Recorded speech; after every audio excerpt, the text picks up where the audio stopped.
రాష్ట్ర ప్రభుత్వం విప్లవాత్మకమైన నిర్ణయం తీసుకుందన్నారు ఎమ్మెల్యే కడియం శ్రీహరి. దేశంలోనే తొలిసారి రేవంత్ సర్కార్ రేషన్ కార్డుదారులకు సన్నబియ్యం ఉచితంగా పంపిణీ చేస్తుందన్నారు. సన్నబియ్యం పంపిణీ చేయాలనే ఆలోచన చాలా గొప్పదన్నారు.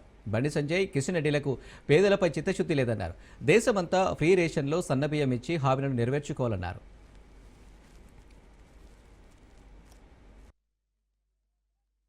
తెలంగాణ రాష్ట్ర ప్రభుత్వం ఒక విప్లవాత్మకమైన చారిత్రాత్మకమైన నిర్ణయం తీసుకున్నది.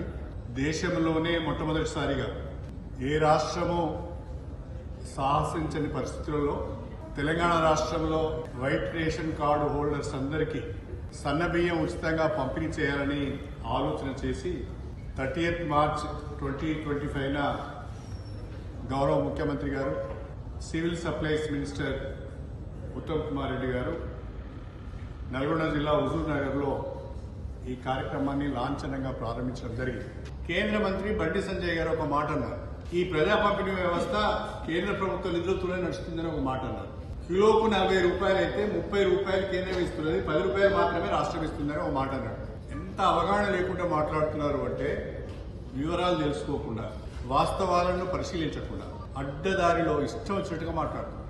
నిజంగా కేంద్ర ప్రభుత్వానికి, నరేంద్ర మోడీ గారికి కానీ, బండి సంజయ్ గారికి కానీ, కిషన్ రెడ్డి గారికి కానీ పేద ప్రజలపైన ప్రేమ ఉంటే దేశవ్యాప్తంగా సన్నబియ్యం ఉచిత పంపిణీ చేపట్టి మీ నిజాయితీని నిరూపించుకోండి.